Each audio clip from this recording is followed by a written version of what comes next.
Hello, this is Richie from PlayStationCountry.com and I'm taking a look at #killallzombies, which is the worst named game on the PlayStation 4, but it also happens to be an indie title, which is a twin-stick shooter where you kill zombies.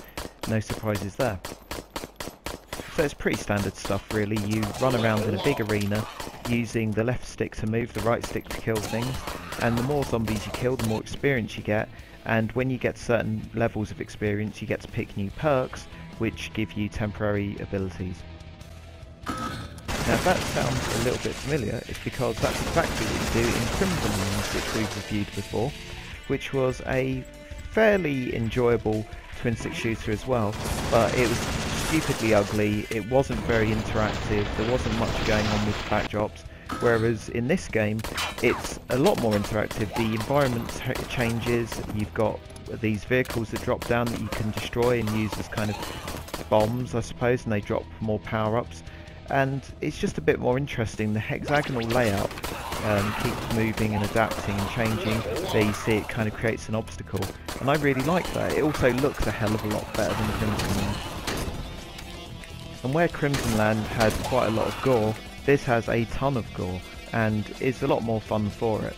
But once you get past the fact that it's a better game and better presented, it is very similar and there's not a whole lot to the game. It is just basically shooting zombies, and it gets progressively harder, maybe to the point where it gets a little bit too hard for my liking.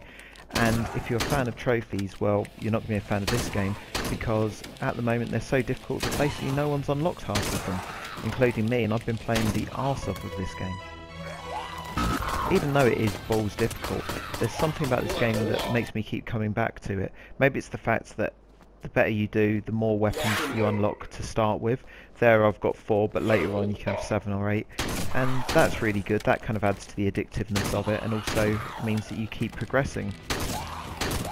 And it is just kind of addictive. The trophies, as hard as they are something that you do kind of find yourself aiming for, like destroying 100 vehicles in one play session. I'm pretty sure I'm close to that, so it gives me the incentive to keep going even though I don't really care about trophies. Now the one really original thing that this game's got going for it is the fact that if you're broadcasting your gameplay over Twitch, people can actually type commands into the chat menu and they can either help or hinder you, and they get to vote for your next power-up. As you can see here, there's 2 perks being shown at the top, and as people vote for them, they get to pick, which is great. The downside is that some perks will outright end your game for you. So if you're having like a killer run and somebody decides to be a prick because, you know, they're a person off the internet, then that's going to be pretty distressing. Also, the fact is that they've got these 3 modes, but only one of them actually works at the moment. The other 2 are coming later, which kind of makes me think that the game's a little bit unfinished. Despite the game's obvious shortcomings, there is something to be said for the fact that when you're running around the arena and there's hundreds of zombies coming after you and the power-ups are going in your favour and the environment's protecting you and there's blood everywhere, this is a pretty damn exciting game. So I would say check it out, especially if it drops in price anytime soon. And make sure to check us out on PlayStationCountry.com and subscribe to our YouTube channel, or we're going to come back from the dead and we're going to eat your fucking brains.